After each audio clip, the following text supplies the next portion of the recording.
அஸ்ஸலாமு அலைக்கும் வரஹ்மத்துல்லாஹி வபரகாத்துஹு. எல்லா புகழும் புகழ்ச்சியும் உருவமற்ற ஏக இறைவனாம் அல்லாஹ் ஒருவனுக்கே உரித்தாக்கி அகிலத்தின் அருள்கொடையாக வந்துதித்த நமது உயிரிலும் மேலான கண்மணி முஹம்மதுன் ரசூலுல்லாஹி ஸல்லல்லாஹு அலைஹி வஸல்லம் அவர்கள் மீது ஸலவாத்தும் சலாமும் கூறியவனாக என் உரையை துவங்குகிறேன். எல்லாம் வல்ல அல்லாஹு ஜல்ல ஜலாலுஹு எதை சொல்லவும் கேட்கவும் வாய்ப்பளித்தானோ அதன்படி நடந்து நல்ல மூமின்களாக வாழ்ந்து இந்த உலகத்தை விட்டு பிரிகிற பொழுது லா இலாஹ இல்லல்லாஹ் முஹம்மதுர் ரசூலுல்லாஹ் என்ற கலிமாவை மொழிந்து ஜன்னத்துல் ஃபிர்தௌஸை கண்ணால் கண்டு மகிழ்ந்து சிரித்த வண்ணமாக மரணிக்கக்கூடிய நல்பேறு பெற்ற மக்களில் அல்லாஹ் நம்மை ஆக்கிக் கொள்வானாக. மரணித்தும் மரணிக்காத இறைநேசர்களின் கூட்டத்தில் நம்மை ஆக்கி அருள்வானாக. நாளை மறுமையிலே முத்து முஹம்மதுன் ரசூலுல்லாஹி ஸல்லல்லாஹு அலைஹி வஸல்லம் அவர்களின் திருக்கரங்களால் ஹவ்லுல் கௌசர் என்கிற தடாகத்தில் நீர் பருகி அன்னாரின் ஷஃபாத்தை பெற்று அன்னாரின் கரம் பிடித்து ஜன்னத்துல் ஃபிர்தௌஸ் என்ற உயர்ந்த சொர்க்கத்தில் அவர்களின் பணியாளர்களாக அல்லாஹ் நம்மை அங்கீகரித்துக் கொள்வானாக. எல்லாவற்றுக்கும் மேலாக இறை அன்பை பெற்று இறைவனை பார்த்து பரவசம் அடையக்கூடிய அவருடைய லிகாவையும் ரிலாவையும் பெற்ற மக்களில் அல்லாஹ் நம்மை ஆக்கிக் கொள்வானாக. அருமையான மோமின்களே, உலகத்தில் யாரை பார்த்தாலும் கேட்கக்கூடிய செய்தி என்னவென்றால், நலமாக இருக்கிறீர்களா என்று கேட்டால் நலமாக இருக்கிறேன் என்று சொல்பவர்களை விட அதை ஏன்பா கேட்கிற அப்படின்னு சொல்லக்கூடிய மக்கள் தான் அதிகமாக இருக்கிறார்கள். காரணம் என்ன அப்படின்னா, ஒரு பக்கத்தில் வறுமை இருந்தாலும் இந்த வறுமைக்கு காரணமாக நோய் நொடிகள் நிறைந்த உலகமாக மாறிக்கொண்டே இருக்கிறது. முன்னொரு காலத்தில் சக்கரை நோய் அப்படிங்கிறது ஒரு குறிப்பிட்ட செல்வந்தருடைய குடும்பத்தில் மட்டும்தான் இருக்கும் என்று கேள்விப்பட்டிருக்கிறோம். ஆனால் இன்றைக்கு சர்க்கரை நோய் இல்லாத மனிதர்கள் யாரும் இல்லை என்கிற அளவிற்கு இன்றைக்கு எல்லோரிடத்திலும் புறையோடு போய்விட்டது. கேன்சர் என்கிற நோய் ஊரிலே ஒருவருக்கு இருப்பது என்பதே அதிசயம். ஆனால் இன்றைக்கு ஒரு ஊரில் பல குடும்பங்களில் பாதிக்கப்பட்டிருக்கிறார்கள் என்பது இன்றைக்கு அதிசயம் அற்று போய்விட்டது என்கிற சூழலுக்கு நோய் நொடி நிறைந்த உலகமாக இன்று காணப்படுகிறது. அல்லாஹு ஜல்ல ஜலாலுஹு எல்லா நோய்களை விட்டும் அல்லாஹ் நம்மை பாதுகாத்துக் கொள்வானாக. அருமையான மோமின்களே, இந்த விதத்தில் பார்க்கிற பொழுது நோய்க்கு மருந்து தேடுவதென்பது மார்க்கத்தில் ஆகுமாக்கப்பட்டிருக்கிறதா என்றால் ஆகுமாக்கப்பட்டிருக்கிறது என்பதைத்தான் அல்லாஹும் ரசூலும் நமக்கு சொல்லி காட்டுகிறார்கள். மேலே ஓதிய வசனத்தில் அல்லாஹ் சொல்வான், வனுனஸ்ஸிலு மினல் குர்ஆனி மா ஹுவ ஷிஃபா.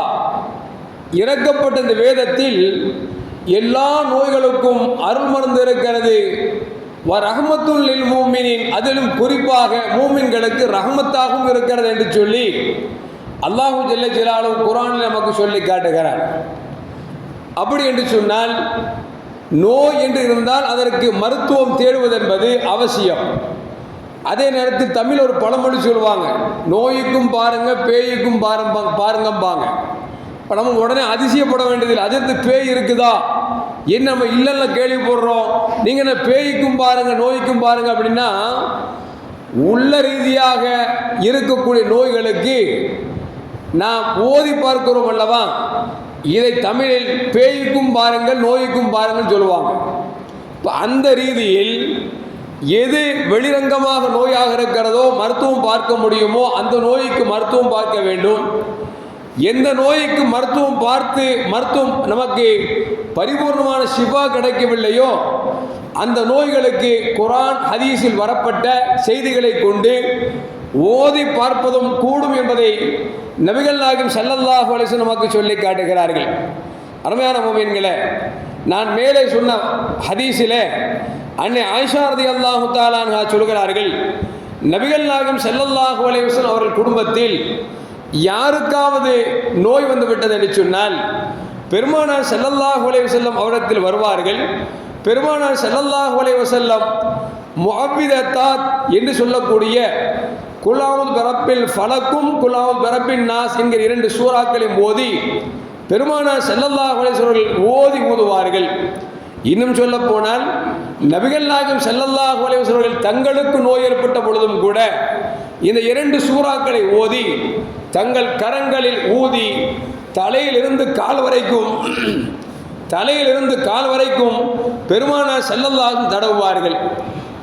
அன்னை ஆயிஷா ரலியல்லாஹு சொல்கிறார்கள், பெருமானார் ஸல்லல்லாஹு அலைஹி வஸல்லம் தங்கள் கரத்தில் ஊதி தங்களாலே தடவிக்கொள்ள முடியாது என்கிற அளவிற்கு நோய் அதிகரித்த பொழுது பெருமானார் ஸல்லல்லாஹு அலைஹி வஸல்லம் என்னை ஓதச் சொல்லி அவர்கள் என் கரத்தில் ஊதச் சொல்லி தடவு சொல்வார்கள்.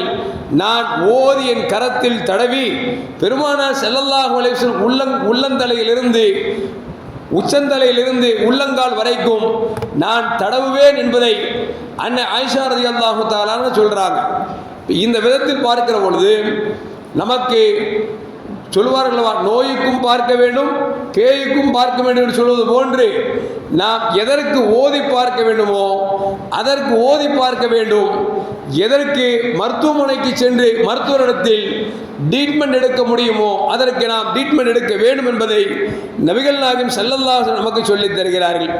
அருமையான முஃமின்களே, நபிகள் நாயகம் ஸல்லல்லாஹு அலைஹி வஸல்லம் அவர்கள் மக்காவிலிருந்து மதீனாவுக்கு வந்த பிறகு சில சஹாபாக்களுக்கு நோய் ஏற்பட்டது. அப்பொழுது பெருமானார் ஸல்லல்லாஹு அலைஹி வஸல்லம் அவரிடத்தில் ஓதி பார்ப்பதற்காக யாருக்கு நோயால் பாதிக்கப்பட்டார்களோ அவர்கள் அழைத்து வரப்பட்டார்கள். பெருமானார் ஸல்லல்லாஹு அலைஹி வஸல்லம் அவர்கள் அந்த நோயாளிகளுக்கு ஓதி பார்த்துவிட்டு பெருமானார் ஸல்லல்லாஹு அலைஹி சொன்னார்கள், ததாவு இபாதல்லாஹ், அல்லாஹ்வின் அடியார்களே, நீங்கள் நோய்க்கு நீங்கள் சிகிச்சை எடுத்துக்கொள்ளுங்கள், மருத்துவம் எடுத்துக்கொள்ளுங்கள் என்று சொன்ன பொழுது நபிகள் நாயகம் சொல்லிவிட்டு சொல்கிறார்கள், ஃபஇன்னல்லாஹ தஆலா, நிச்சயமா அல்லாஹு ஜல்ல ஜலாலுஹு லம் யன்ஸில் தான் இல்லா அன்ஸல லஹு தவாஉன், எந்த நோயை அல்லாஹ் கொடுத்தானோ அந்த நோய்க்கு மருந்தை கொடுக்காமல் இறைவன் எந்த நோயும் கொடுப்பதில்லை என்று பெருமானார் ஸல்லல்லாஹு அலைஹி வஸல்லம் சொன்ன பொழுது சஹாபாக்கள் கேட்டார்கள், யா ரசூலல்லாஹ், ஓதி பார்ப்பதை தவிர்த்து மருத்துவம் பார்ப்பது மார்க்கத்தில் கூடுமா? அது அல்லாஹ்வின் கலா கதருக்கு மாற்றம் அல்லவா என்று பெருமானார் ஸல்லல்லாஹு அலைஹி வஸல்லம் சஹாபாக்கள் ஆச்சரியத்தோடு கேட்கிறார்கள். ஏனென்று சொன்னால் இஸ்லாத்தினுடைய ஆரம்ப காலம் ஓதி பார்த்தாலே சரியாவிடும் என்கிற எண்ணம் இருக்கிற பொழுது பெருமானார் ஸல்லல்லாஹு அலைஹி சொல்றாங்க, ஓதி பார்த்துட்டேன், நீங்க என்ன செய்யுங்க அப்படின்னா டாக்டர்கிட்ட போய் மருத்துவம் தெரிந்தவர்களிடத்தில் சென்று உங்கள் நோய்க்கு நீங்கள் மருத்துவம் தேடிக்கொள்ளுங்கள் என்று பெருமானார் ஸல்லல்லாஹு அலைஹி சொன்ன பொழுது சஹாபாக்கள் கேட்கிறார்கள், யா ரசூலல்லாஹ், அப்படி மருத்துவம் தேடுவது என்பது அல்லாஹ்வின் விதிக்கு நான் மாற்றமாக செயல்படுவதில்லையா என்று கேட்ட பொழுது நபிகள் நாயகம் ஸல்லல்லாஹு அலைஹி சொன்னார்கள், மருத்துவம் பார்ப்பதும் அல்லாஹ்வின் கலாக்கதற்கு உட்பட்டதுதான், எனவே நீங்கள் மருத்துவம் பாருங்கள் என்று பெருமானார் ஸல்லல்லாஹு அலைஹி வஸல்லம் சொன்னார்கள் என்பதை நமக்கு வரலாறு நமக்கு சொல்லி காட்டுகிறது.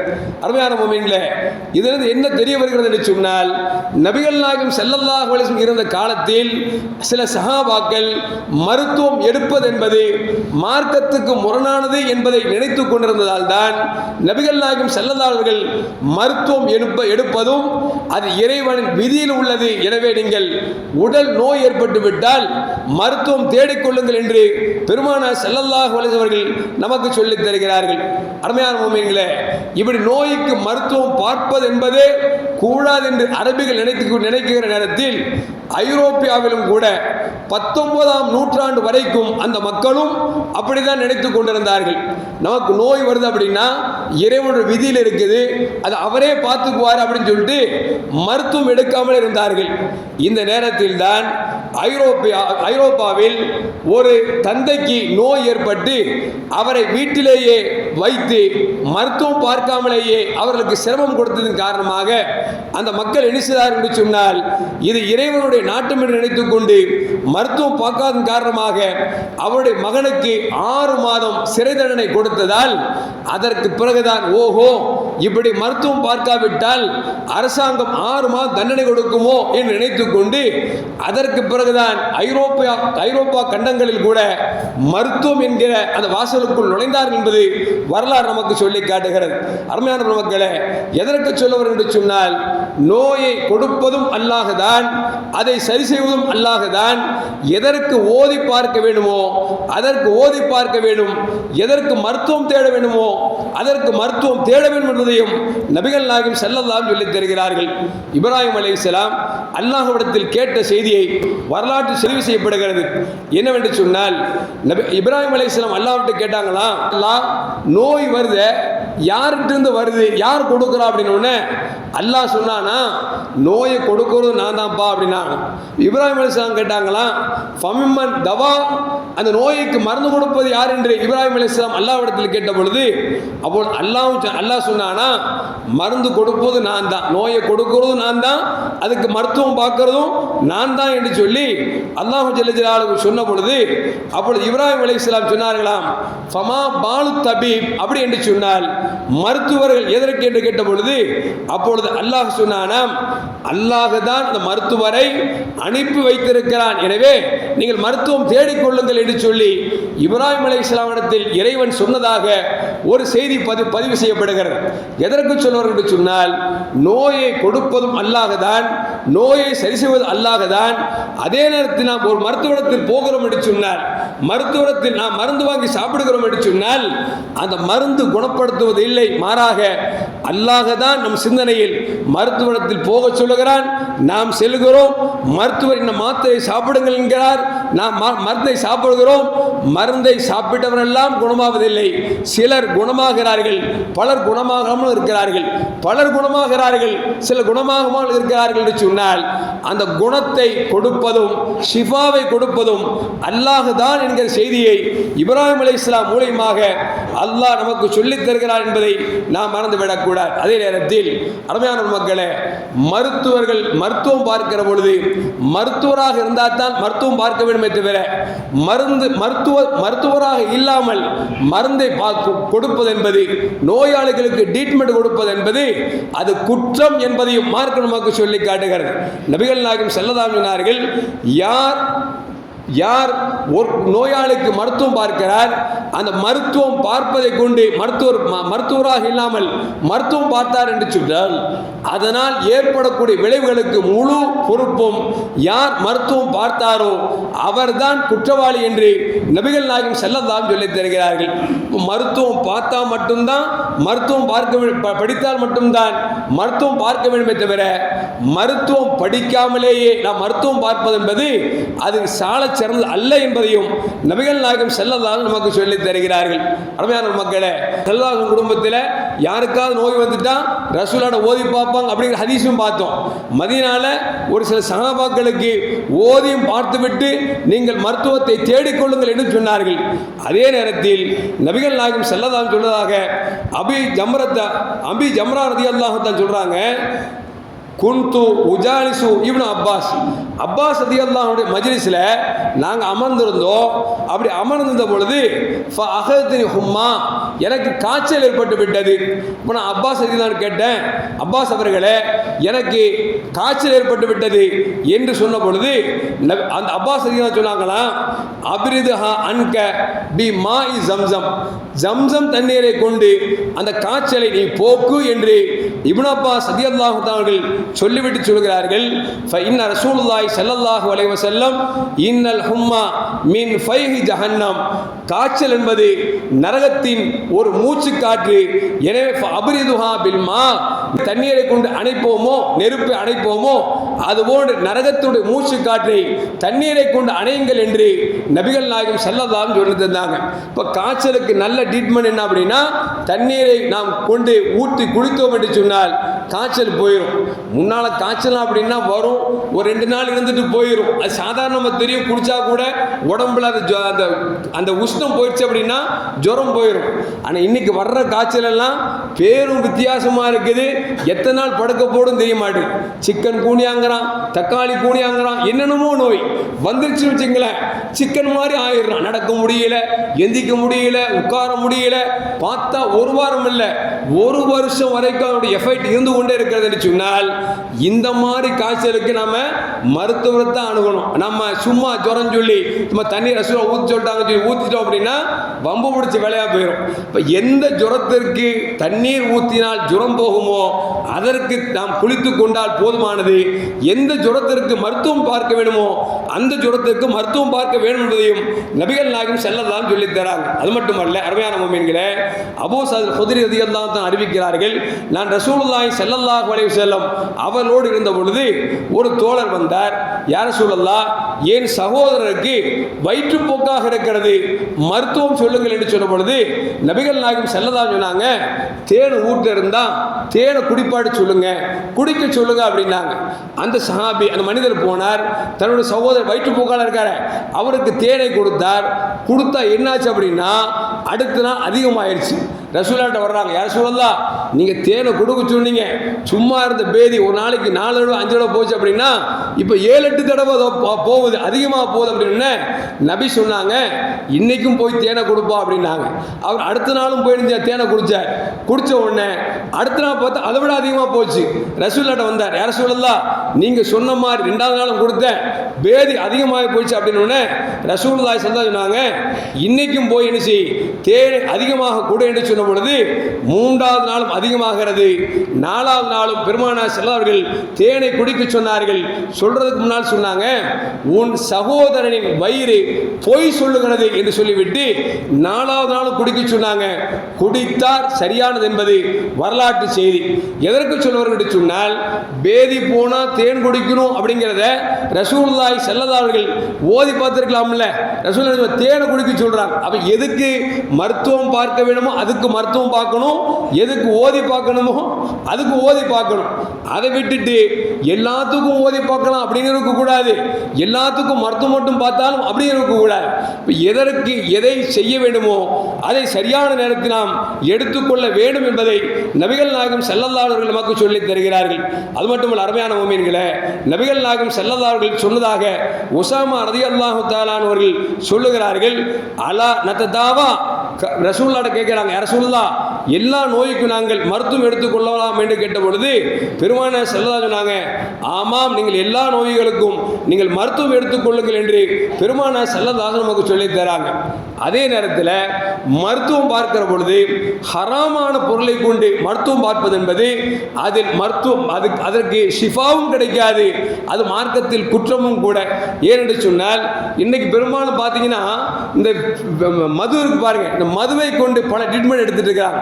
சமீபத்தில் ஒரு இடத்துல முடி வெட்ட போன உடனே அவர் பேசிட்டே இருக்கும்போது சொல்றார், எனக்கு ரொம்ப முடியாமல் ஆகிப்போச்சு, எனக்கு ஒரு டாக்டர் ஐசியூ டாக்டர் அது குறிப்பாக சொல்றார், உங்களை மாதிரி ஒரு முஸ்லீம் பாய் டாக்டர் தான், அவர்கிட்ட போனேன், சார் இந்த மாதிரி எனக்கு நோயாக இருக்குது அப்படின்னு அவர் சொன்னார், டெய்லியும் ஒரு அடிச்சுட்டு கப்புன்னு படுத்துக்கோ சரியாருன்னு சொன்னார். அன்னையிலிருந்து இன்னைக்கு கடைபிடிக்கிறேன், எந்த நோயும் இல்லை அப்படின்னு எடுத்து சொல்றார். அல்லாஹ் காப்பாற்றணும். யாருங்க? ஒரு முஸ்லீம் டாக்டர். அவர் என்ன சொல்றாருன்னா, என்ன சொல்லி சொல்றார், உங்களை பாரு ஒரு நல்ல முஸ்லீம் டாக்டர் தான், அவர்கிட்ட போய் கேட்ட நோயா இருக்குன்னு அவர் சொல்றாரு. நைட்டு படுக்கும்போது ஒரு கோட்டரை கப்புன்னு அடிச்சு படுத்து சேட்டை பண்ணிடக்கூடாதுல்ல, இந்த கப்புன்னு அடிச்சா அவன் அப்பா அங்கேயும் பொண்டாடி போய் அடிச்சு போடாது சொல்லிட்டு சொல்றாரு, ஒரு கோட்டரை அடிச்சு கப்புன்னு படுத்துக்கோ எல்லாம் சரியா போயிருந்தாரு. அவர் நோயை எனக்கு அதுல இருந்து பிரச்சனையே இல்லை அப்படின்னாரு. முந்தானத்து நடந்து வந்தவன கேட்கிறார், அது பாய் இந்த சுகருக்கு ஒரு மருந்து சொன்னீங்களே, என்ன மருந்து அப்படின்னு கேட்டார். அப்ப என்ன விளங்குது, இவருக்கு அன்னையிலேருந்தே சுகர் இருந்திருக்குது, ஒரு கோட்டர் அடிச்சு கப்புன்னு படுத்திருக்காரு, அதுல சுகர் தெரியல. இப்போ என்ன ஆகி போச்சுன்னா ஆட்டோமேட்டிக் வேலை செய்ய ஆரம்பிச்சு. இப்போ நம்மகிட்ட கேட்கிறார், பாய் நீங்க ஒரு மருந்து சொல்லுங்க, நான் கோட்டர் இருக்கு ஆப்பு சொல்ல நினைச்சிட்டாரு போல தெரியுது. நான் சொன்னேன், இந்த தேனீக்காய் விதை ஒன்று இருக்குது, அந்த மருந்தை வாங்கி காலையிலும் நைட்டியும் 3 விதை வாங்கி சாப்பிடுங்க சரியாயிரும் சொன்னேன். எதுக்கு சொல்லுவார் அப்படின்னா, ஹராமான பொருளில் அல்லாஹ் ஏன் தடுக்கிறான் அப்படின்னா, அதுல எந்த விதமான போதுமான பயன் இல்லை என்பதால் தான் அல்லாஹ் ஒரு பொருளை ஹராமாக்குகிறான் என்று சொன்னால் அந்த ஹராமான பொருளை கொண்டு மருத்துவம் தேடுவது என்பது கூடாது என்பதை நபிகள் நாயகம் ஸல்லல்லாஹு சொல்றாங்க. அபூ ஹுரைரா ரலியல்லாஹு அறிவிக்கிறார்கள், நஹா அனி தவாயில் ஹபீஸ், தீய இறைவன் தடுத்ததை கொண்டு மருத்துவ தேடுவதை நபிகள் நாயகம் ஸல்லல்லாஹு அவர்கள் தடுத்தார்கள் என்பதை அபூ ஹுரைரா ரலியல்லாஹு அவர்கள் நமக்கு சொல்லி காமிக்கிறார்கள். அது மட்டுமல்ல, அருமையான முஃமின்களே, நபிகள் நாயகம் ஸல்லல்லாஹு அலைஹி வஸல்லுக்கு நோய் வராமல் இருப்பதற்காக, நோய் வந்தாலும் கூட அவர்கள் ரத்தம் குத்தி அவர்கள் மருத்துவத்தை தேடியிருக்கிறார் என்பதை நமக்கு வரலாறு நமக்கு சொல்லி காட்டுகிறது. இன்னும் சொல்ல போனால் அபூ ஹுரைரா ரலியல்லாஹு அறிவிக்கிறார்கள், மன் யஹ்தஜம லி சபாத் ஆஷர், பிறை 17 அன்றும், அதுபோன்று பிறை 19 அன்றும், பிறை 21 அன்றும் யார் ஹிஜாமா என்கிற ரத்தம் குத்தி எடுக்கிறார்களோ அவர்களுக்கு அல்லாஹ் எல்லாவித நோய்களை விட்டும் பாதுகாக்கிறான் என்று நபிகள் நாயகம் ஸல்லல்லாஹு அலைஹி நமக்கு சொல்லி தந்தார் என்பதை அபூ ஹுரைரா ரலியல்லாஹு தஆலா சொல்லி தராங்க. அப்போ ரசூலுல்லாஹ்வும் இந்த பிறைகளில் ரத்தம் குத்தி அவர்கள் உடலை ஆரோக்கியமாக வைத்திருக்கிறார்கள், நீங்களும் வைத்துக் கொள்ளுங்கள் என்று பெருமானார் ஸல்லல்லாஹு அலைஹி நமக்கு சொல்லியிருக்கிறார் என்பதை விளங்கிக் கொள்ள வேண்டும். அது மட்டுமல்ல, இந்த கந்திஷ்டிக்கு சொல்லுவாங்க, கல்லடி பட்டாலும் கண்ணடி படக்கூடாதுப்பாங்க. இந்த கந்திஷ்டிக்கு கூட நபிகள் நாயகம் ஸல்லல்லாஹு அலைஹி ஓதி பார்த்திருக்கிறார் என்பதையும் வரலாறு நமக்கு சொல்லி காட்டுகிறது. இப்படி பார்க்கிற பொழுது மருத்துவம் என்பது பார்க்கலாம், பார்க்க வேண்டும். இன்னும் சொல்ல போனா இன்னைக்கு வரைக்கும் சில பேர் இருக்கிறாங்க, என்ன அப்படின்னா அல்லாஹ் பார்த்துக்குவான்னு சொல்லுவாங்க பார்த்தீங்களா. அந்த சில பேர்கிட்ட இன்னைக்கு ஒரு ஆப்ரேஷன் கூட பண்றதில்லை. என்ன அப்படின்னா, பரவாயில்லைங்க இருக்கட்டுங்க, இந்த ஆப்ரேஷன் கத்தியெல்லாம் வைக்கணும், ஏன்னா அல்லாஹ் கொடுத்த உடம்ப அப்படியே கூட ஒப்படைக்க போற அமானிதமா, விளங்குச்சிங்களா. அல்லாஹ் கொடுத்த உடம்ப அமானிதமா அப்படியே ஒப்படைக்கணுமா. அங்கங்க வெட்டி கீறி இருந்துச்சுன்னா நாளைக்கு அல்லாஹ் கோச்சுக்கான்னு சொல்லிட்டு நோய் நொடிக்கு மருத்துவம் பார்க்காம இன்றைக்கு கூட பல மனிதர்கள் இருக்கிறார்கள் சொன்னால் ஆச்சரியமாக இருக்கிறது. எந்த நோய் நமக்கு வருகிறதோ அந்த நோயை கொடுத்தவனும் அல்லாஹ் தான், மருத்துவம் அதற்கு பார்ப்பதும் அல்லாஹ் தான் பார்க்க சொல்லியிருக்கிறார் என்பதால் அது ஆபரேஷனாக இருந்தாலும் சரி, அது மருந்து உட்கொள்வதாக இருந்தாலும் சரி, எல்லாம் மார்க்கத்தில் ஆகமாக்கப்பட்ட செய்தி என்பதை நாம் மறந்துவிடக்கூடாது. அருமையான முஃமின்களே, இன்னைக்கு பார்க்கிறோம் மருத்துவத்துக்கு படிப்பதற்கு நிறைய பிள்ளைங்க முயற்சி பண்றாங்க. அதுல சிலருக்கு கிடைக்குது, பலருக்கு கிடைப்பதில்லை. கிடைக்கலன்னு இவங்க என்ன செய்றாங்க அப்படின்னா வேற ஒரு துறைக்கு போகிறார்கள் தவிர மருத்துவம் சார்ந்த துணை துறைகள் எத்தனை இருக்கிறது அதுக்கெல்லாம் போறது இல்லை. போனா நான் டாக்டரா தான் இருப்பேன், ஒரு கம்பவுண்டரா இருக்க மாட்டேன், அல்லது ஒரு மயக்க மருந்து கொடுக்கக்கூடிய டாக்டரா இருக்க மாட்டேன், எனக்கு வேணும் எம்பிபிஎஸ் தான் வேணும், எம்டி தான் வேணும் அப்படின்னு போகாம மருத்துவத்திற்கு துணை சாதனமாக இருக்கக்கூடிய துணை துறைகள் இருக்கிறதா அதற்கும் நன்மை இருக்கிறது என்பதை நபிகள் நாயகம் ஸல்லல்லாஹு அலைஹி வஸல்லம் சொல்லி தருகிறார்கள். அருமையான முஃமின்களே, நபிகள் நாயகம் ஸல்லல்லாஹு அலைஹி வஸல்லம் அவர்கள் போர்க்களத்திற்கு செல்லும் பொழுதும் கூட அதில் காயப்பட்டவர்களுக்கு மருத்துவம் பார்ப்பதற்காக நர்சுகளை செவிலி பெண்கள் அவர்களை அழைத்து சென்றிருக்கிறார் என்பதும் வரலாறு நமக்கு சொல்லி காட்டுகிறது. எந்த அளவுக்கு என்று சொன்னால் அப்படி மருத்துவம் பார்க்க போனதுல யாரெல்லாம் அப்படின்னா அன்னை ஆயிஷா ரலியல்லாஹு தஆலா அன்ஹா போயிருக்கிறாங்க, உம்மு ஐமன் ரலியல்லாஹு தஆலா அன்ஹா அவர்கள் போயிருக்கிறார்கள். அதுபோன்று உமாரா என்கிற ஒரு பெண்மணி, சஹாபித்தான பெண்மணி, இந்த போரில் கலந்து கொண்டு வெட்டுப்பட்ட சஹாபாக்களுக்கு மருத்துவம் பார்ப்பதற்காக போயிருக்கிறார்கள். ஹம்னா ரலியல்லாஹு தஆலா போயிருக்கிறார்கள். இப்படி பல பெண்களும் போர்க்களத்தில் காயப்பட்ட அந்த சஹாபாக்களுக்கு மருத்துவம் பார்ப்பதற்காக சென்றிருக்கிறார்கள் என்று சொன்னால் நாம மருத்துவம் தான் பார்க்கணும், டாக்டராகத்தான் இருக்கணும் அப்படிங்கிற அவசியம் இல்லை. மருத்துவத்திற்கு அடுத்ததாக இருக்கக்கூடிய துணைத்துறைகள் எத்தனை இருக்கிறது, அதையும் தேர்ந்தெடுத்து செய்தால் அதற்கும் நன்மை உண்டு என்பதை நபிகள் நாயகம் ஸல்லல்லாஹு அலைஹி வஸல்லம் சொல்லி தருகிறார்கள். அது மட்டுமல்ல, அருமையான முஃமின்களே, எந்த அளவுக்கு என்று சொன்னால் உம்மு அத்தியா அன்சாரி என்கிற ஒரு பெண்மணி சொல்லுகிறார்கள், கஸௌதுமா ரசூலுல்லாஹி ஸல்லல்லாஹு அலைஹி வஸல்லம், ரசூலுல்லாஹி ஸல்லல்லாஹு அலைஹி வஸல்லம் அவர்களோடு நான் போர்க்களத்தில் நான் கலந்திருக்கிறேன். அந்த போர்க்களத்தில் யாரெல்லாம் வெட்டுப்பட்டு காயப்பட்டிருந்தார்களோ அவர்களுக்கு மருத்துவம் பார்ப்பேன், அது மட்டுமல்ல அவர்களுக்கு உணவும் தயாரித்து கொடுப்பேன் என்று சொல்லி உம்மு அத்தியா ரலியல்லாஹு தஆலா அன்ஹா சொல்லி சொல்லி காட்டுகிறார்கள் என்று சொன்னால் மருத்துவத்தை பெண்களும் பார்க்கலாம் என்கிற செய்தியும் இதன் மூலியமாக நமக்கு சொல்லி காட்டப்படுகிறது. அருமையான முஃமினீன்களே, அது மட்டுமல்ல, நபிகள் நாயகம் ஸல்லல்லாஹு அலைஹி வஸல்லம் அவர்கள் யகுஸு பின் நிசாய் ஃபயுதாவின, ரசூலுல்லாஹி ஸல்லல்லாஹு அலைஹி போர்க்களத்துக்கு போகும்பொழுது சில பெண்களை அழைத்து செல்வார்கள். ஏனென்று சொன்னால் போர்க்களத்தில் காயப்பட்ட அந்த மக்களுக்காக ட்ரீட்மெண்ட் என்பதற்காகவும் பெருமானார் ஸல்லல்லாஹு அலைஹி அழைத்து செல்வார்கள் என்கிற ஒரு செய்தியும் நமக்கு வரலாற்றில் பதிவு செய்யப்படுகிறது. அது மட்டுமல்ல, அருமையான முஃமினீன்களே, இப்போ சில பேர் கேட்பாங்க, ஹஜ்ரத் பெண்களை மருத்துவம் பார்க்கலாம்னு சொல்றீங்களே, அல்லது செவிலிலா இருக்கலாம்னு சொல்றீங்களே, அந்நியான தொட வேண்டியது இருக்குமே, அல்லது ஒரு அந்நிய பெண்ணை தொட வேண்டியது இருக்குமே, மார்க்கத்தில் கூடுமா அப்படின்னா முடிந்த வரைக்கும் ஒரு ஆண் மருத்துவரை நாடுவது சிறந்தது. ஒருவேளை ஆண் மருத்துவர் நமக்கு கிடைக்கவில்லை என்று சொன்னால் பெண் மருத்துவரை பார்க்கலாமா என்று சொன்னால் மருத்துவத்திற்காக அந்நிய பெண்ணை பார்க்கலாம் என்பது நமக்கு மார்க்கம் நமக்கு சொல்லித் தருகிறது. அதே மாதிரி ஒரு பெண்மணி மருத்துவம் பார்க்க செல்கிறார், நல்ல மருத்துவச்சியாக பெண் கிடைக்கவில்லை என்று சொன்னால் அந்நிய ஆணை பார்க்கலாம், அவரிடத்தில் மருத்துவம் பார்க்கலாம் என்பதை நமக்கு நபிகள் நாயகம் ஸல்லல்லாஹு அலைஹி வரலாறுகள் நமக்கு சொல்லி காட்டுகிறது. அப்படி பார்க்கிற பொழுது இஸ்லாத்தில் முதலாக நர்ஸ் என்கிற பெயரை, செவிலியர் என்கிற பெயரை வாங்கியவர் யார் என்று சொன்னால் ஒரு பெண்மணி என்பதையும் நமக்கு வரலாறு நமக்கு சொல்லி காட்டுகிறது. எந்த அளவுக்கு என்று சொன்னால் ருஃபாதா என்று சொல்லக்கூடிய ஒரு பெண்மணி, இவர்கள் பெருமானார் ஸல்லல்லாஹு அலைஹி மதீனாவுக்கு வந்த பிறகு பெருமானார் ஸல்லல்லாஹு அலைஹி அவர்களிடம் ஈமான் கொண்ட ஒரு சஹாபித்தான பெண்மணி. இவர்களின் தந்தை மிகப்பெரிய மருத்துவராக இருந்தார். ஆனால் இந்த பெண்மணியால் மருத்துவராக ஆகாவிட்டாலும் கூட தன் தந்தையிடத்தில் யாரெல்லாம் மருத்துவம் பார்க்க வருகிறார்களோ அவர்களுக்கு பணிவிடை செய்யக்கூடிய பழக்கம் இருந்து அந்த பழக்கம் கைதேர்ந்து எந்த அளவுக்கு என்று சொன்னால் பெருமானார் ஸல்லல்லாஹு அலைஹி வஸல்லம் போர்க்களத்தில் சஹாபாக்கள் வெட்டப்பட்டிருந்தால், காயப்பட்டிருந்தால் அவர்களுக்கு மருத்துவம் பார்ப்பதற்காகவே இவர்களுக்கென்று மதீனத்துல் முனவ்வரா என்கிற அந்த மதீனா பள்ளிவாசலுக்குள் ஒரு டென்ட் அடித்து இவர்கள் வைத்திருப்பார்கள். யாருக்காவது நோய் என்று சொன்னால் இந்த ஃபர்வா என்று சொல்லக்கூடிய இந்த சஹாபித்தான பெண்ணிடத்தில் மருத்துவம் பார்ப்பார்கள் என்கிற ஹதீஸ் நமக்கு பதிவு செய்யப்படுகிறது.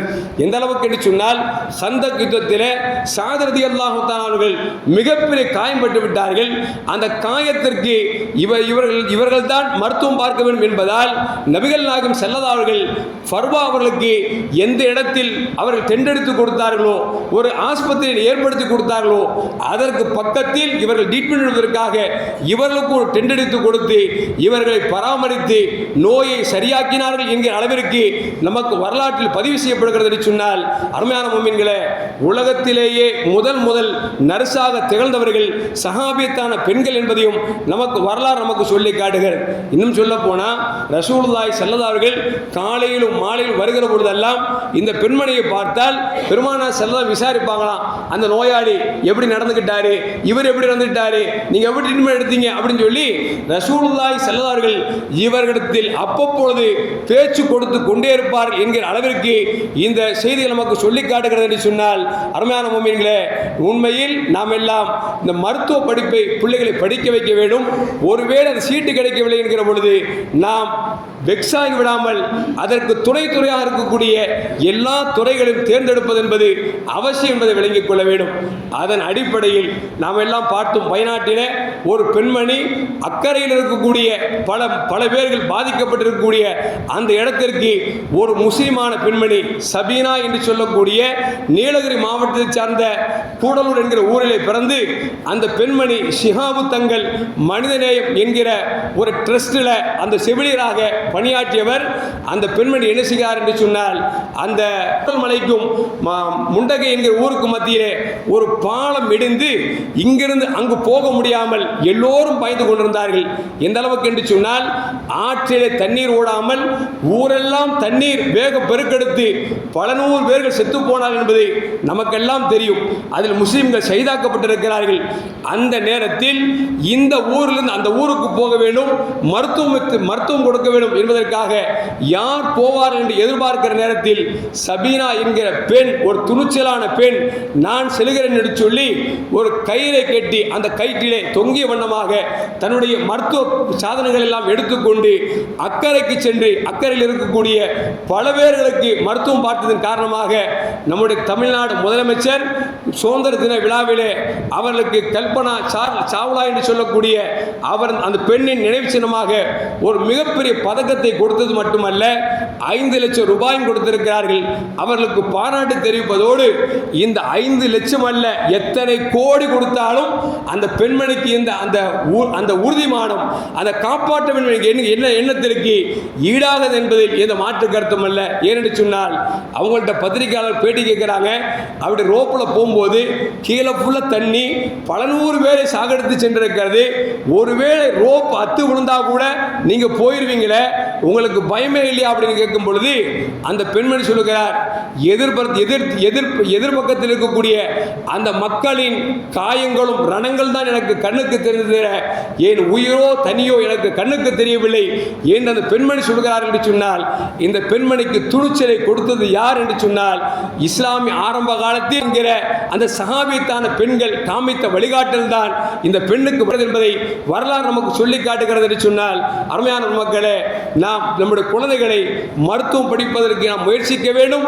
ஒருவேளை கிடைக்காவிட்டால் மற்ற துறைகளை விட இந்த மருத்துவ துறைகளில் துணை துறைகளாக இருக்கக்கூடிய மற்ற துறைகளை தேர்ந்தெடுப்பது அவசியம். ஏனென்று சொன்னால் காலப்போக்கில் எந்த அளவுக்கு ஆகிவிட்டது என்று சொன்னால் ஒவ்வொரு குடும்பத்திற்கும் ஒவ்வொரு டாக்டர் வேணுங்கிற அளவுக்கு இன்னைக்கு நோய் நொடிகள் பறக்கத்தான் வந்துட்டு இருக்கு. ஒரு குடும்பத்தில் 10 பேர் இருக்காங்கன்னா 10 பேருக்கு நோய், ஏதோ ஒரு நோய் இருந்து கொண்டே இருக்கிறது. அப்படி என்று சொன்னால் ஒரு குடும்பத்திற்கு ஒரு மருத்துவர் தேவை என்பது போன்று ஒரு மருத்துவச்சியும் தேவை என்பதை விளங்கிக் கொள்ள வேண்டும்.